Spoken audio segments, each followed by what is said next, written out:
welcome to yet another edition of the Stats and Stacks podcast, where today we're going over UFC Vegas 60, Sandhagen versus Yadong. First things first, make sure you hit that subscribe button, hit that like button, give a follow over on Twitter, YouTube, Instagram, TikTok, anywhere that there's social media. We're taking over one platform at a time. There's always a real quick recap of last week, but let's be honest, last week was a shit show. I don't even there was too much going on to even go back and look at. I couldn't even remember what my locks were, to be 100% honest with you, with all the stuff that was happening. I know they didn't lose, but I don't even know how to recap everything. There's too much effort to go back. We're just gonna wash our hands clean of UFC. It was at UFC 279 and go ahead and march forward over to UFC Vegas 60. And honestly, it's not a bad fight card for it being a free one. A great main event and sneaky good, not a lot of big name value, but just exciting fights, ones that should bring some action and a lot of finishes. So let's go ahead and jump right into it. It's a pretty decent card. As an example, kicking the fight card off, we have Nicholas Mata is a minus 205 favorite going up against Cameron Van Camp at plus 175. Over under set at 2.5. Over 1.5 is set at 1.5. Over 1.5 is plus 125. Under 1.5 is minus 155. Let's start with Nicholas Mata. He's one of these guys that they were trying to push off of the Dana White Contender Series. Only 29 years old. Pretty decent striking. Hits extremely hard. Short, stout, combat type guy. The only issues I have with Nicholas Mata is, although he's a great counterpuncher, that leaves him as a pretty low volume fighter. He does not go out there and go out of his way to put you out. He waits for you to actually be the offensive striker, and then he just counters real clean and usually puts you out. Most of his wins are by knockout. He's a pretty big power puncher. The issue is he might be a little chinny. He is someone that got knocked out in his UFC debut against old ass Jim Miller. That's a little bit of a red flag. The old man taught him a lesson. On the flip side, his other losses outside on the regional scene were by KO, by punches, rear naked choke, guillotine. So he's gotten finished in all 4 of his losses, 2 by submission, 2 by knockout. The reason that's a major concern is because Cameron Van Camp is not good by any means. He is definitely the definition of a can crusher. This is also his second outing in the UFC. The problem is, although I'm not a big Cameron Van Camp fan, he comes in overly cocky. He just has a little bit of a punchable face and someone I don't really like. He is very, very large for the weight class, and he's going to have a considerable reach advantage, a 4-inch reach advantage. He keeps his hands very low just to kind of add to his cockiness, and his striking's not that good, but he does hit hard. And again, Mata might be a little chinny, and a lot of Cameron's wins are by submission. Again, he's fighting a lot of low level guys. I mean, 10-7, 5-4. 10-6, 12-6, 15-7 was a no contest.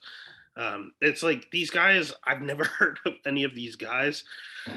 But he's going out there and finishing them. And honestly, he has a few decisions, but most of them are by knockout or submission. So he's a finisher. He's not good, but he's kill or be killed. Fighting someone that's low volume, but is kind of kill or be killed. That's why the under is set at 1.5. Do I like it at 1.5? Yeah. Do I like how much it's steamed? Not really. I mean, honestly, gun to my head, I would probably pick Mata as the pick for this fight.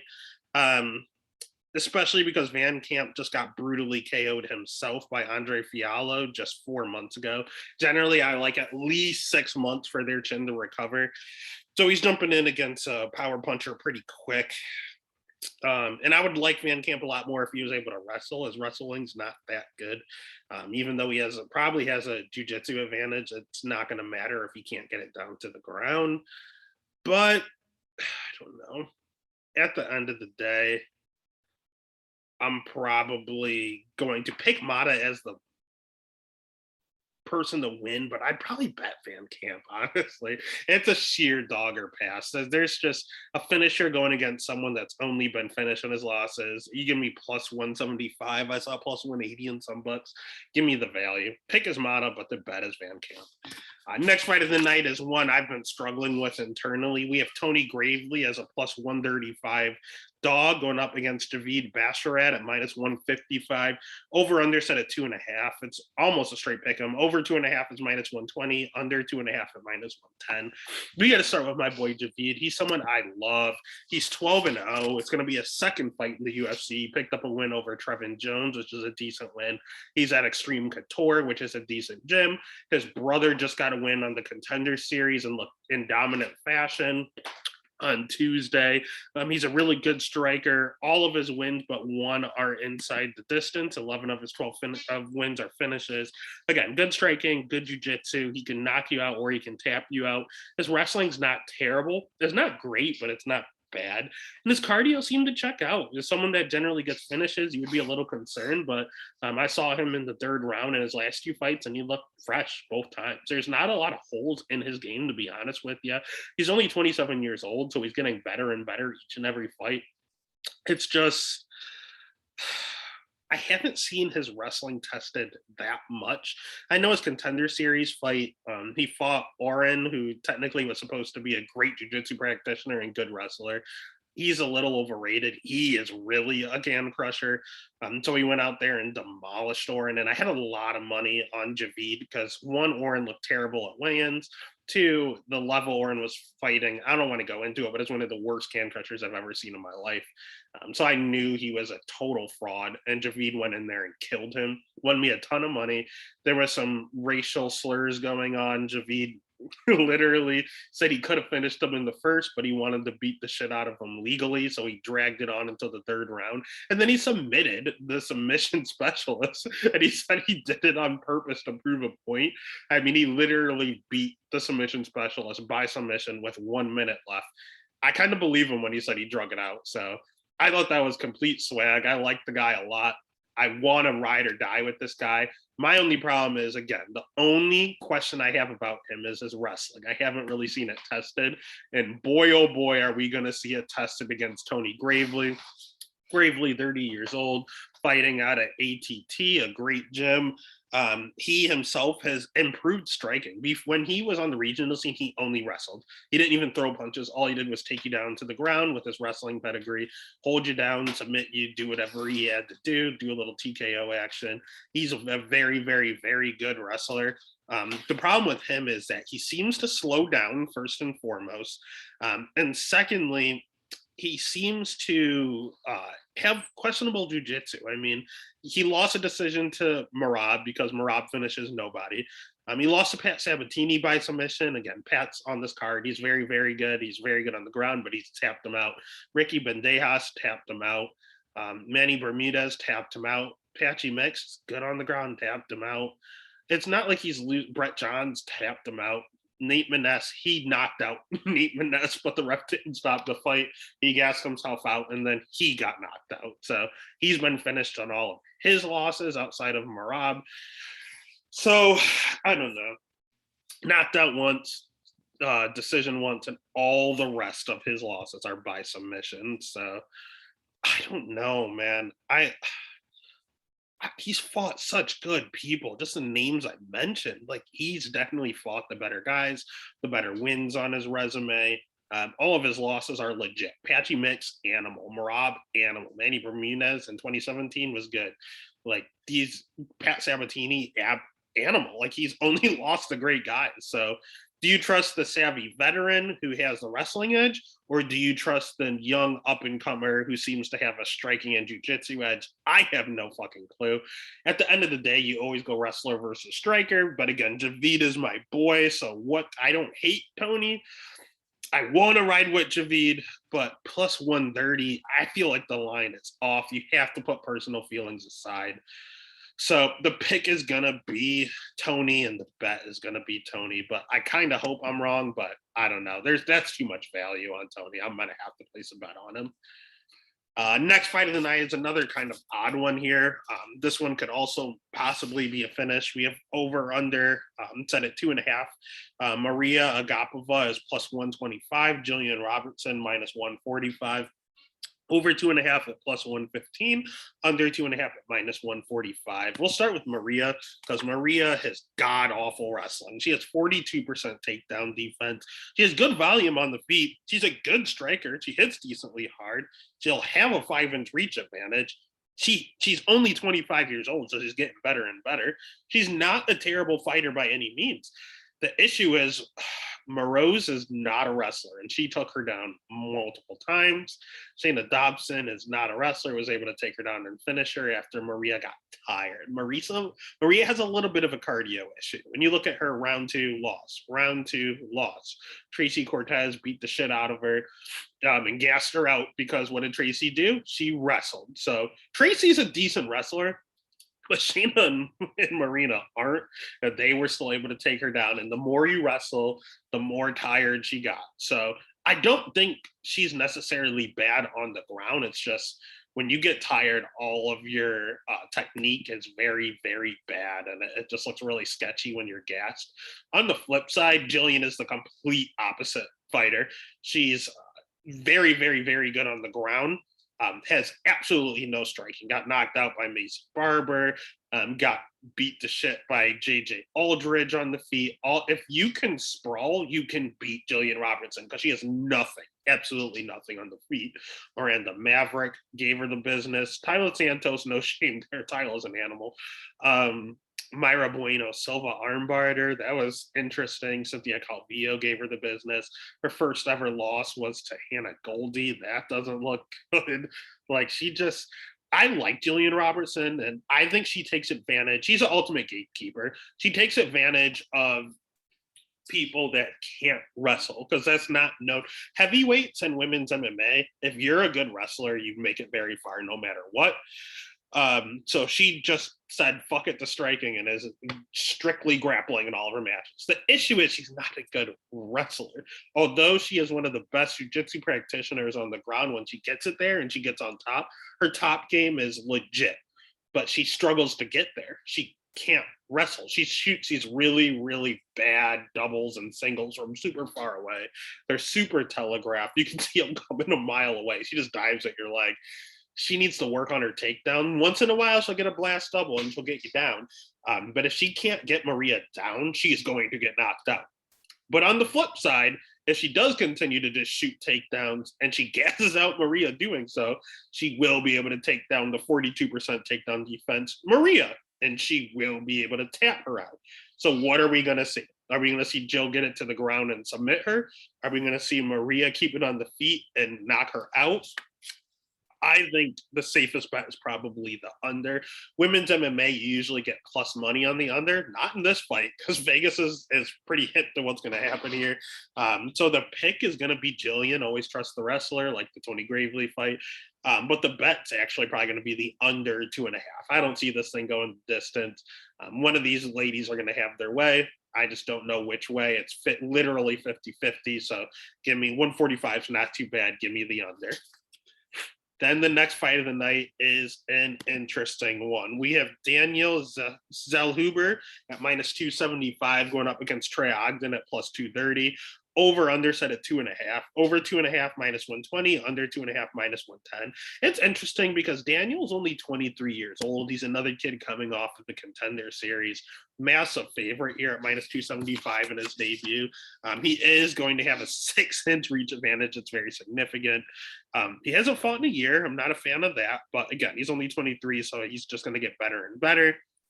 He's another one that's pretty decent on the feet, prefers to counter strike opposed to leading the dance. He also has pretty decent cardio, pretty high volume. He did seem awfully hittable. Not a fan of that. But at the end of the day, he's young. He has a good chin. I mean, your chin doesn't, when you're young, it's really hard to just get put out all the time. So he's definitely going to have a lot of growing pains.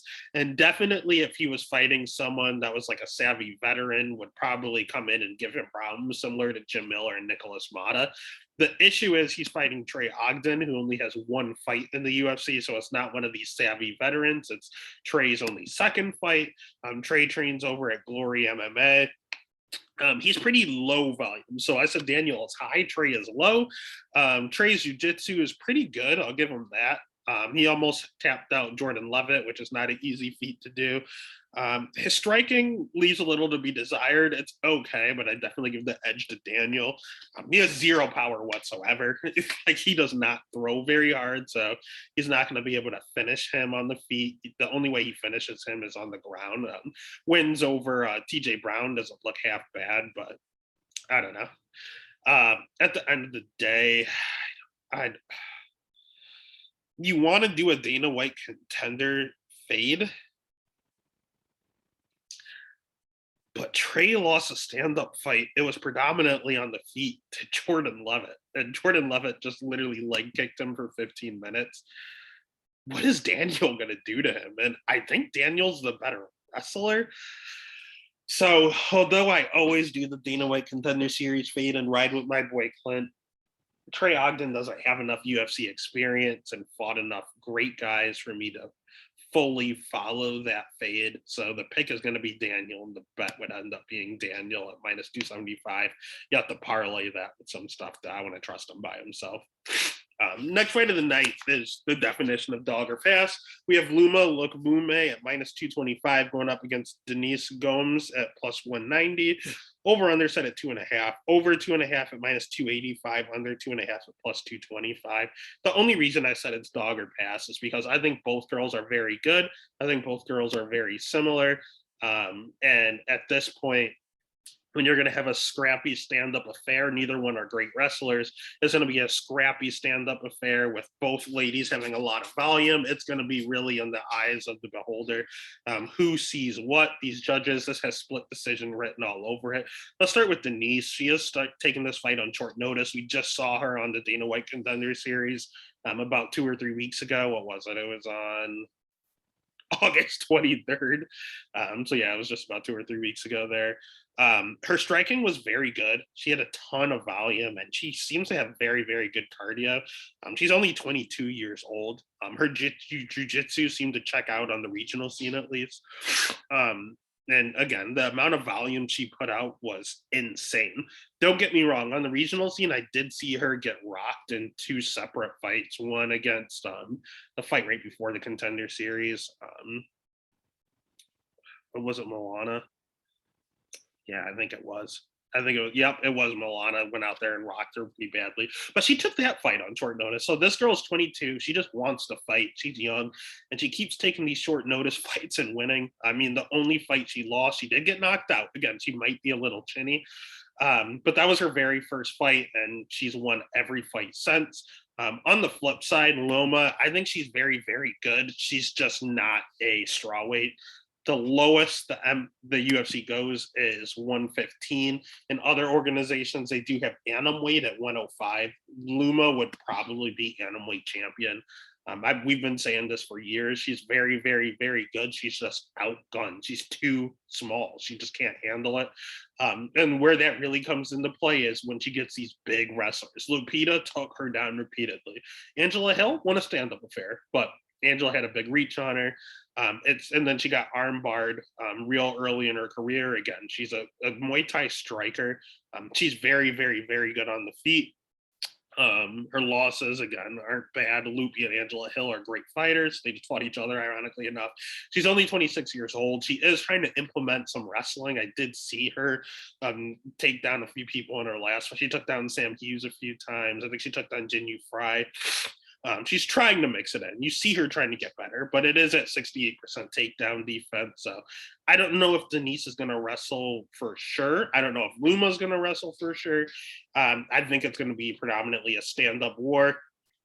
So I'm just going to trust the younger girl that seems to throw a little bit more volume. Again, I think it's going to be a very, very, very close fight. But if there's plus 190 on one side and minus 225 on the other, I'm taking the dog all day. So we'll go ahead and benefit the doubt, say Luma wins, but I would only bet Denise in this, with her being almost plus 200. The value's too good. All right, then the next fight of the night, we have another dog chasing. We have Sarah McMahon at plus 110 going up against Aspen Ladd at minus 130. Over under set at 2.5, over 2.5 minus 220, under 2.5 at plus 180. Let's start with Aspen because I think Aspen is ass. I don't think she's very good. She's one of these girls that just go out there and scream. I think Dogger Pass podcast call her a banshee. She just, every punch she throws, you just hear and it's just the most annoying thing in the world. She's 27, so she could also be getting better, but I just don't think she's looked the same after her ACL injury. She took about 2 years off. She always struggles on the scale. She missed weight 1,000,001 times. When she lost to Jermaine Durandamine, she looked like absolute death on the scale and then got knocked down in 15 seconds. It was a quick stoppage, but her chin was definitely susceptible to going out just because of how bad her weight cut is. We saw her fight Norma Dumont at 145 because she was struggling to make 135. She's extremely hittable. Again, I don't think her striking is that good. I think she just makes a lot of noise and is very active. Her wrestling isn't that good. It's just she's fighting a lot of girls that can't wrestle at all, so it makes it look good. What she does have is cardio. I'll give her that. She has great cardio. She'll fight for days. Doesn't mean she's good, but she came out and she did scrap against Raquel. I'll give her that she looked pretty decent against Raquel Pennington in a loss. But on the flip side, Raquel did also take that fight on like 2 weeks' notice. So I don't know. She had a full training camp. Raquel didn't, but Raquel's good. So I'll give her that she actually might be improving. I do recant the previous statement about the ACL and not getting any better. She looked okay in her last fight. But again, she doesn't really offer much off of her back, and that's an issue fighting Sarah McMahon, because Sarah McMahon, you'll hear the analysts say it 1,000,001 times, a former silver medalist at the Olympic Games. Yeah, but she's 41 years old. Like, I was in like middle school when she did that, so it's not exactly, her wrestling pedigree doesn't leave her. She's still the better wrestler. She will get Aspen Ladd to the ground. The issue is with her being 41 years old, her cardio seems to be leaving a little bit. So I did see Sarah live take out Carol Rosa. That one surprised me. I knew Carol's wrestling wasn't that good, but Sarah was able to stay on top and stay safe. Carol was a black belt, so that was pretty interesting that she was able to go position over submission and not get caught in anything by Carol, who's a black belt. So if Carol Rosa can't get up or tap her out, I don't see Aspen Ladd doing it. Her jiu-jitsu is okay. She does have a few submission losses. That's the thing. She goes in, she out-wrestles you, she gets tired in the dirt and tapped out. She did against Juliana Pena. She killed Juliana, the actual former champ, went out there, killed Juliana the first 2 rounds, gassed out, got caught in a submission. She did it against Marina Renault. Went out there, dominated, got caught in a triangle, and she got tired. She went in there against Ketlin Vieira, looked good, took her down, got tired, got tapped out in the second. That's what she does. So I don't know. Aspen Ladd, like I said, the only good thing she uses is her forward pressure and cardio. So McMahon's going to want to take her down and lay and pray. Ladd is going to need to survive and then probably take her out in the third. I would probably look at this 2 ways. I'll go ahead and I'll pick McMahon to win because she will get the takedown. It's just, you could play Ladd round 3, just to see if they're able to see what the odds are on that. Or you could even, you know what I'd probably do? Not do that. I would probably live bet Aspen Ladd if McMahon goes out there, dominates her, and she starts to look very, very fatigued. That's when you go ahead and you live bet Aspen, because Aspen does not get tired. He's done 5-rounders and such. On the flip side, if McMahon looks very fresh, I mean, you could bet McMahon to begin with. I think you could bet McMahon at plus 110. I think you can bet Aspen in the 3rd round, live bet it, and you win money no matter what. It's just plus 110. That's a great value to start. So you might as well just go with the dog. I talked myself out of it. The pick is going to be McMahon. The bet is going to be McMahon. Dog or pass, baby. All right, next fight of the night is just an absolutely putrid fight. This is literally who's going to give up first. We have Trevin Giles as a minus 205 favorite, which is a disgusting statement, going up against Louis Koski at plus 175, over under set at 1.5. Over 1.5 is minus 155, under 1.5 is plus 125. The reason I hate this fight so much is because both of these guys could be good if they had cardio. I think Trevin Giles is a phenomenal fighter. He's 14-4. He fought a lot at middleweight, but he dropped down to welterweight his last fight, and he looked good at 170. Michael Morales is no easy feat. That is not an easy opponent, and he looked decent before he got caught and knocked out. Dricus du Plessis, he's not good, but he's a power puncher, and Trevin went out there, kind of won round one, in my opinion. And then got knocked out in the second. So it happens. Roman Dolidze used to fight at 205. Not a bad win. Roman's not that bad. But Von Lewis is a little bit of a pushover. James Krause, I thought he lost, but split decision. It is what it is. Gerald Mearshard's not terrible. He kicked the shit out of Gerald Mearshart, but he gassed out. He got tapped out in the third. Zach Cummings, he kicked the shit out of Zach Cummings, but then gassed out, got tapped out in the third. It's a common theme here. It's just like before with Sarah McMahon. He goes in, he dominates, he gets tired, he gets caught. That's what happens over and over and over. Ryan Spann is like a top 10 guy in light heavyweight right now. Trevin Giles is fighting at 170. Trevin Giles is a very, very, very good fighter.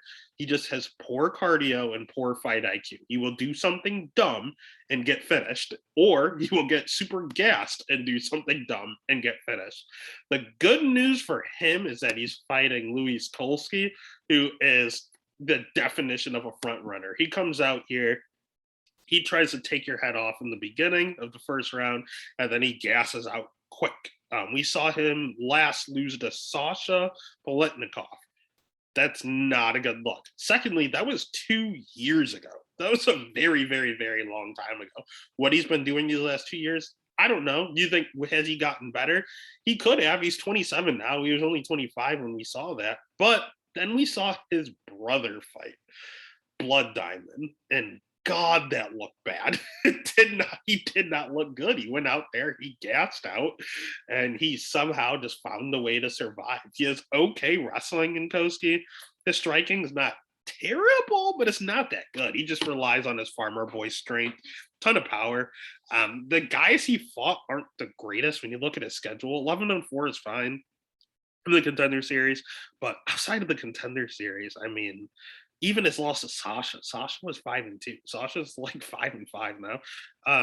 4-6, 18-42, 0-0, 2-3, 4-4. Like, he literally beat no one with a winning record until Contender Series. And he won in the first round in 1 minute. So, again, very, very sketchy. Has not fought anyone good. Trevin Giles is by far the best person he's ever fought. But again, Trevin Giles finds a way to lose. So do you trust the talent, or do you trust the untested guy we haven't seen in 2 years? I fucking hate this fight. I don't want to. I want no part of this on a betting perspective, but if you, gun to my head, had to choose someone, you choose a talent. Trevin Giles 110% is a better fighter. The bet, I can't trust Koski. I'm going to have to go Giles and just pray that he does not do something stupid, but basically it's inevitable. So the pick is Giles, the bet's going to be Giles.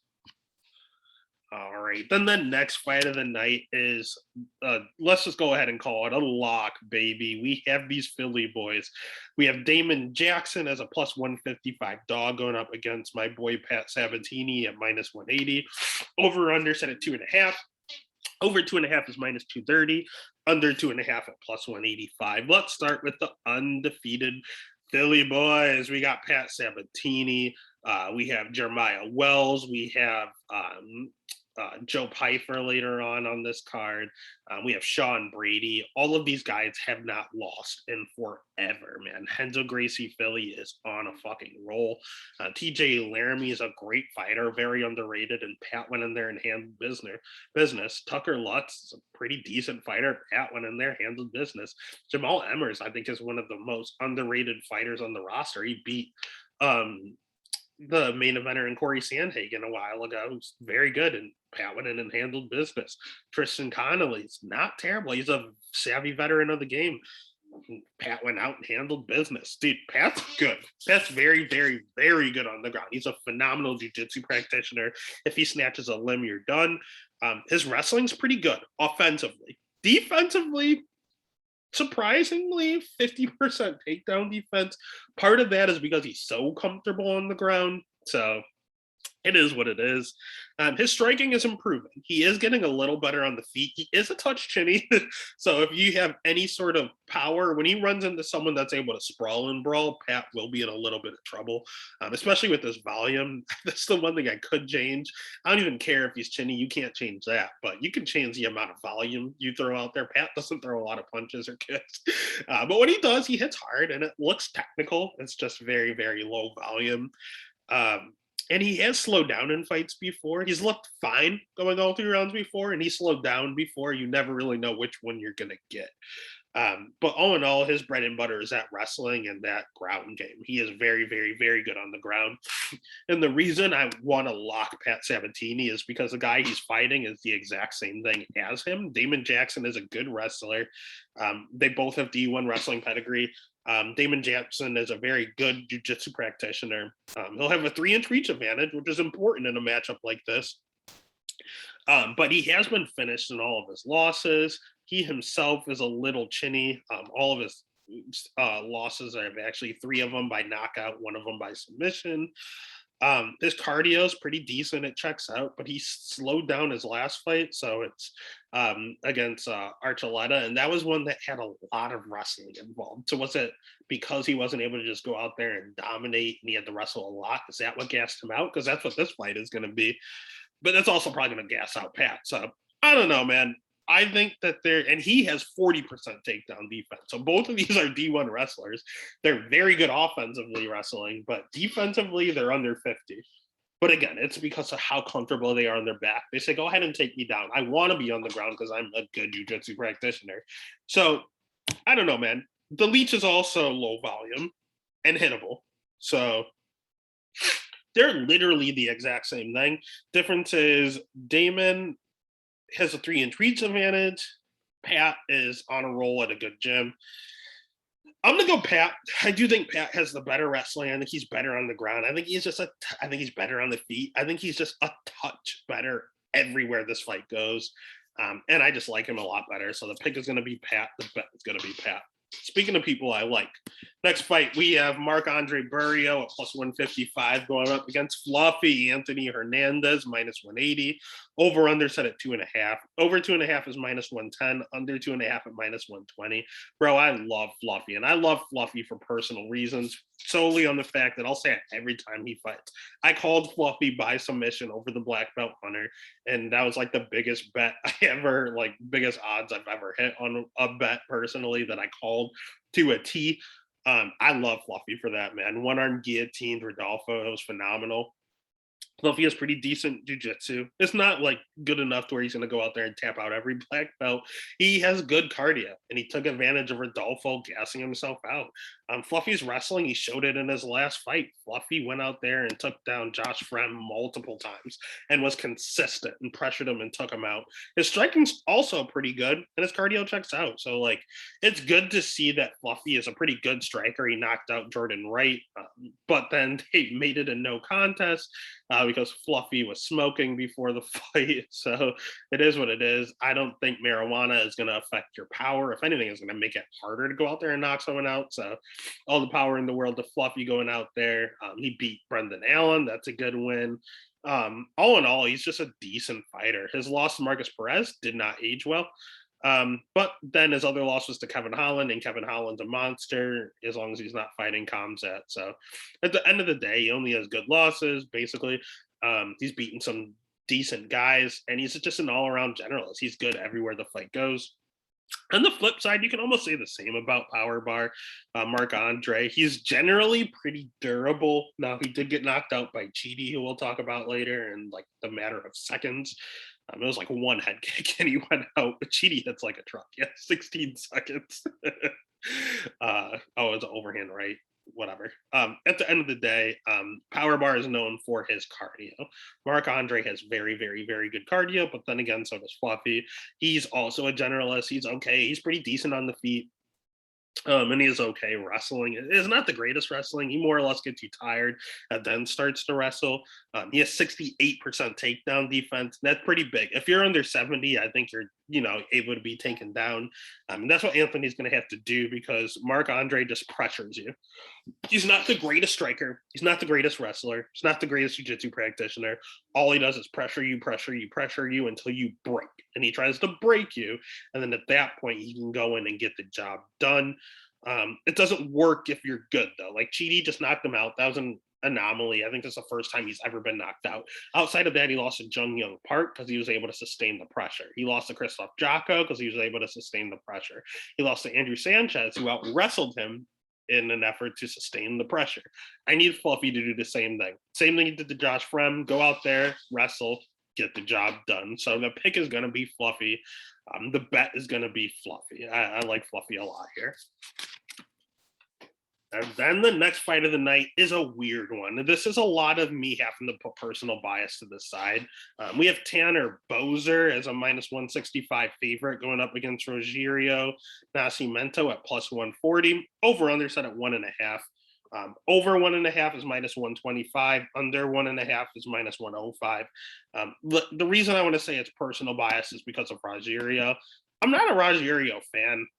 And I remember there was one instance where it was Rogerio versus Alan Badeau, and for some godforsaken reason, I thought Alan Badeau was going to win that fight.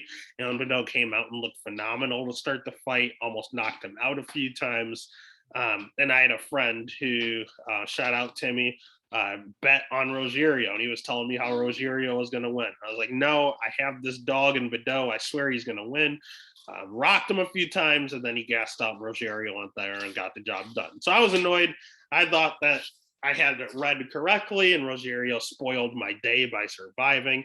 But then he was on the roids, he was on the juice, and then it got ruled a no contest. So I don't know, man. At the end of the day, when I watched his fight tape, initially I thought he was pretty bad.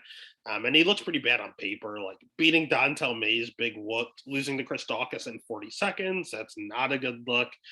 And all of his wins are against people that are 1-0, 1-0, 0-0, 1-4, 4-1, and then some guy in the contender series out 7-0. So he hasn't really beaten anyone. And the one time he fought someone good, he got knocked down in 40 seconds.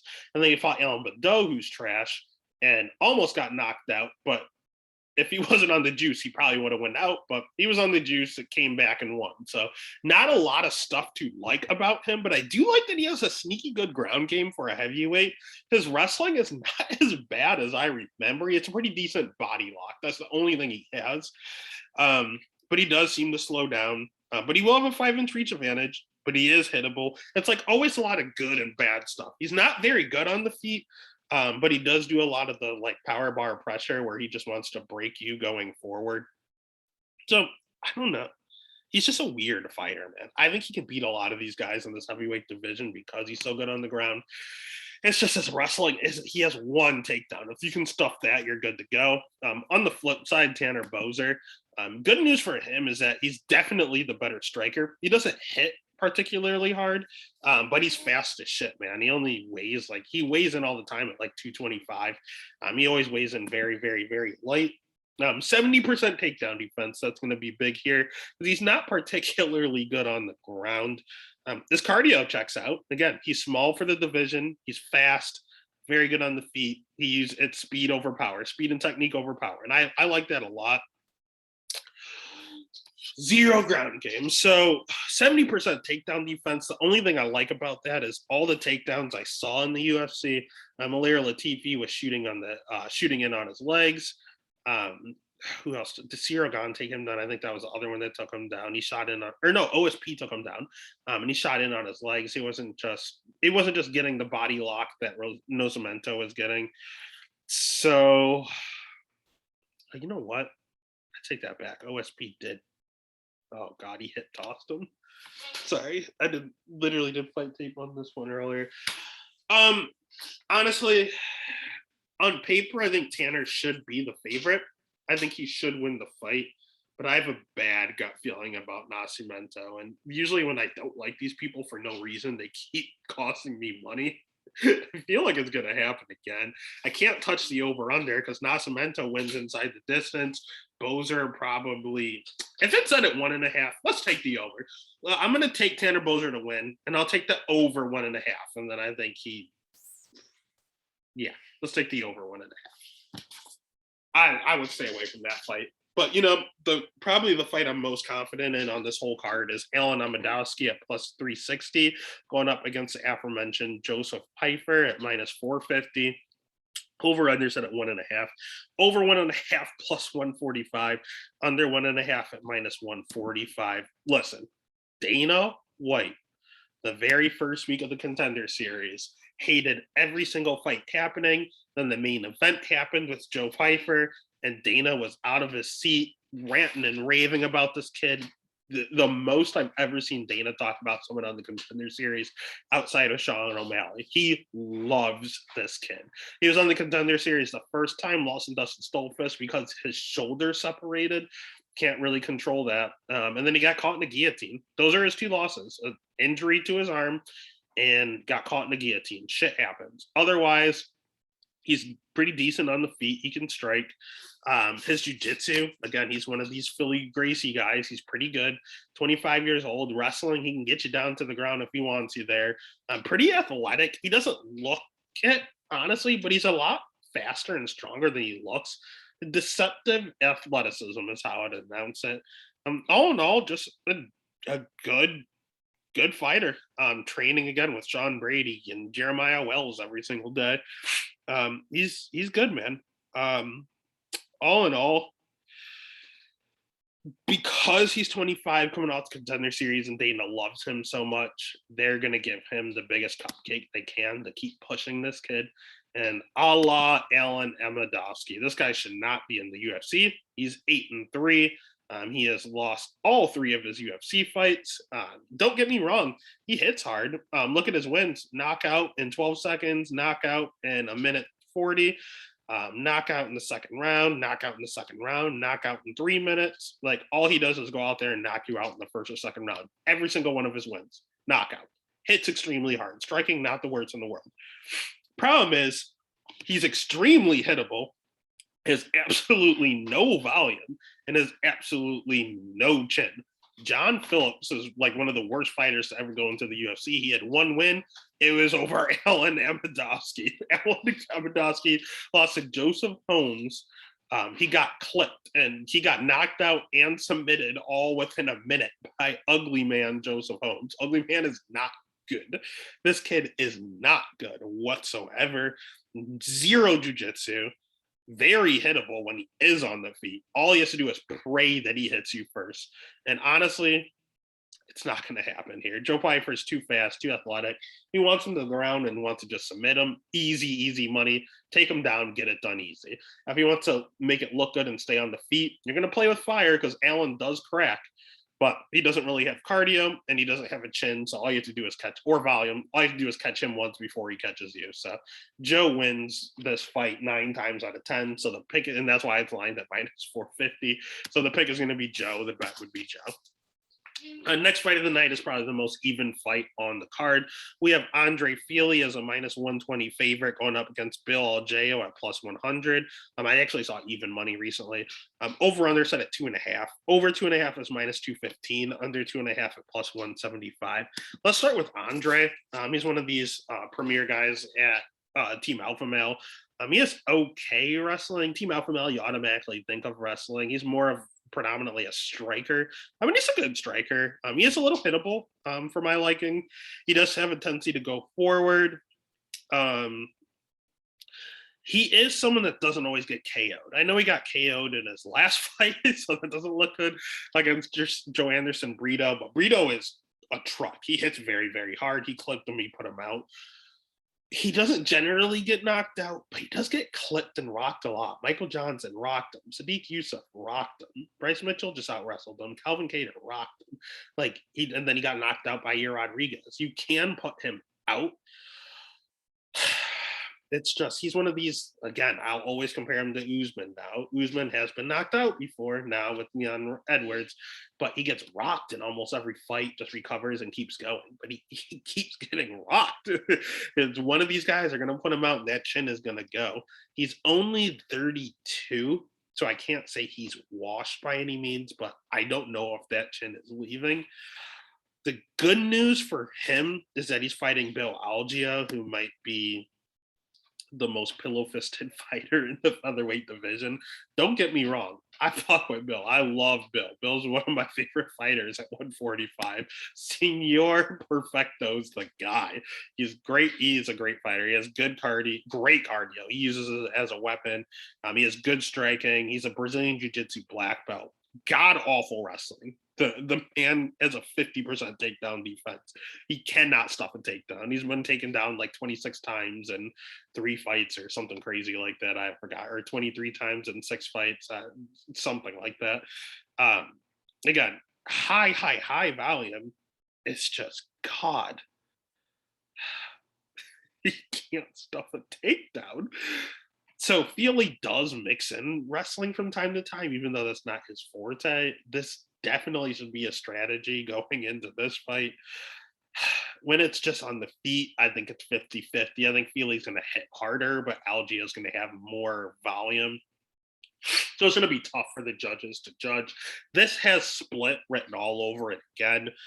And even, again, one of the things I like to do is I like to watch people's like first fights to see what they feel most comfortable with. I watch their most recent fight to see how they're looking. And then I try to find someone that's very, very similar. Those are the 3 that I focus on the most. I'll watch other fights of theirs while doing fight tape, but I love watching people that are similar. And the biggest comparison I could find to Bill Algeo was Charles Jourdain, and he fought Andre Feely. And like Bill Algeo, Jourdain doesn't have a ton of power, but he has a ton of volume. He likes to strike, and he can't wrestle. Like that is what Bill Algeo is. And Feely went a split decision there. So it was a very, very close fight again. So I don't know, man. I'll agree with Vegas and I'll take Feely just on the off chance that when it's 50-50, he'll get the takedown. Pick his Feely. The bet, not enough money on the Algeo side either, but neither one's going to knock the other one out. They're both, Algeo's durable and Feely can at least take the punches of Bill. So actually don't hate the over 2.5. It's minus 215. You're going to eat some chalk, but pick is going to be Andre. The bet is just going to be the over, and I have split written all over it. Then the next fight of the night is probably going to be one of the most fun fights. We have Chidi Njokuani at minus 115. Chidi bang, bang, baby, going up against RoboCop. Gregory Rodriguez at minus 105. Over under set at 1.5. Over 1.5 is minus 145. Under 1.5 at plus 115. Let's start with Chidi. He's someone that's growing on me slowly but surely. Excuse me. I remember his brother Anthony Njokuani when I used to watch WEC back in the day. So seeing Chidi is kind of cool. Seeing it's kind of like watching Anthony Pettis in WEC and now watching Sergio in Bellator. It's essentially the same thing. I love the nickname of Chidi Bang Bang. I think that's cool. He's someone that hits extremely hard. He generally was known for having low volume in Bellator when he was there, but then he came over to the UFC and for whatever reason is throwing volume out his ass. Like that's not what he generally does, but it's working for him. He hits extremely hard. He's very technical on the feet, and he used to be able to get taken down and controlled or submitted back in the day. He shared that up, and he's now a Brazilian Jiu-Jitsu black belt. So honestly, he's one of these guys where he can't wrestle too well, to be honest with you, but he will have a 4-inch reach advantage here. So if you take him down, he feels comfortable on the ground. If you stay on the feet, he hits like a truck and has decent volume. Now, no matter where you want to go, he's going to be good. So that's kind of cool. I do like him a lot in this division. Only issue is that he's fighting RoboCop. RoboCop, I have a love-hate relationship with RoboCop. For some reason, I tried to get crazy, and I bet Julian Marquez by sub. I thought Gregory was going to be the same thing Rodolfo did. It's Gregory is very, very, very good jiu-jitsu. He is a world-class practitioner on the ground. Although Chidi is a black belt, Gregory does have the jiu-jitsu advantage. RoboCop's a good wrestler. He has a lot of good like judo throws. He kept hitting them against Jong Park. He hit a few against Armin Petrosian, and I don't think he did to Julian Marquez. I think he just knocked him out. He hits like a truck. I mean, you look at the guy, he is jacked. I have no idea how he makes 185. He uses the box of shame every time, but he makes it. But with all of that muscle, he does have a little bit of a cardio issue. And that's the reason I picked Julian Marquez last time, because Julian has a very good gas tank. Rodriguez does not. The only reason he lost to Armin Petrosian is his gas tank. The reason he almost got knocked out by Jung Young Park is because of his gas tank. And you know what he might also have is a chin issue. Jordan Williams knocked him out. Jung Young Park rocked him very badly. His very first fight against Bruno Lopez, knocked out. He's another one of these guys that continually get rocked but don't always go out. But if you find that button, you can put him out. And Jordan Williams is a diabetic welterweight, so the fact that he knocked him out is very, very, very concerning. And Chidi hits like a truck. So on the feet, advantage definitely Chidi. On the map, advantage RoboCop. Wrestling, advantage RoboCop. So do I think RoboCop's going to submit Chidi on the ground? I don't know. I think Chidi can do enough to stay content and stay safe on the ground. I would say this fight ends inside the distance, but part of me could see RoboCop just wrestling and just holding him there. But both of these guys like to get finishes. Both of these guys are here for a good time, not a long time. They're both fan favorites. And I think they're going to come out here and bang. They both hit like a truck. And if they're both going to go out and stand and bang, I'm going to take Chidi bang, bang, baby. So the pick is going to be Chidi. The bet is going to be the over. I like the over 1.5. I think there's going to be wrestling initially. All right, and then that takes us to the main event. And if you haven't already, for some odd reason, make sure you hit that subscribe button, hit that like button, and make sure you give a like and a subscribe over on all the platforms. But we'll jump right into the main event here. We have Song Yadong as a plus 160 dog going up against Corey Sandhagen at minus 190. Over under set at 4.5. Over 4.5 at minus 155. Under 1.5 at plus 125. Let's start with Yadong, another Team Alpha Male product. No, he has very good striking. He hits like an absolute truck. Super young. He's getting better and better each fight. He's been in the UFC since 20. Wow, it's been in here a while. Since 2018. He's been in the UFC 4 years. He's 24. So he was literally 20 when he came over. He's one of these guys you see consistently getting better and better. 60% takedown defense, which I don't know is going to be that big of a deal here. At the end of the day, he does rely on his power a little bit. I know Cody Stamann took him down a lot. He was able to get a draw there when I thought Cody actually won. I know that he was able to get a win over Marlon Vera, but everyone and their mother thought Marlon won. Yadong does have a tendency to slow down just a touch with all of that muscle. Again, all that muscle mass is going to give you a ton of power, but it's going to hit your cardio a little bit. I think he's very good. I think he is a top 10 guy in the division. Only problem is he's fighting Corey Sandhagen, who I literally think is the number 3 in the division. Corey only has losses in the UFC to, well, TJ Dillashaw, who's about to fight for the title. And honestly, I had money on TJ Dillashaw, and I don't think TJ won that fight. I think Corey got screwed. His other loss was a a unanimous decision loss to Peter Yan. And I could have given it to Corey. It was very, very close, and it was predominantly a stand-up affair. We all know Peter Yan is a killer and the former champ, so that's a thing. And his other loss was Aljamain Sterling, the current champ, who actually caught him and tapped him out. He got his back and tapped him out real quick. And that was the first time Corey's ever been choked out. That was new. He chalked it up getting caught and shit happened. So his only other loss in his career was against Jamal Emmers a long, long, long time ago. Otherwise, he's beaten Frank Yeager by knockout. He knocked out Marlon Moraes, killed a Sun Sao, went out there and beat Lineker. Mario Batista armbarred him real quick. Yuri. Like, this kid's very, very good. He's very long, off a 3-inch reach advantage here. He has 67% takedown defense. Neither one of these guys wrestlers. They'll both mix it in once in a while, but neither one have control down there. So even if either one gets a takedown, the other guy's just getting right back up. Corey has a lot higher volume. Corey is a lot cleaner striking. Corey has the better jiu-jitsu. Corey's the all-around better fighter. He's fought the better guys, has the better cardio.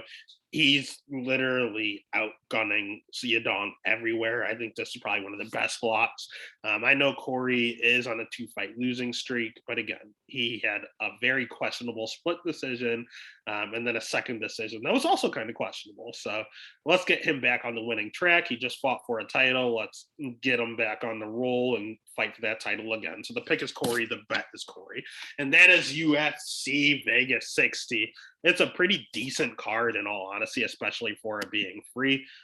Fabulous main event, exciting fights, even though you don't recognize the names. So let's go ahead, check over on Twitter. The picks are already up. Go ahead and trail those bets. Go ahead and make some money, baby. Let's get it.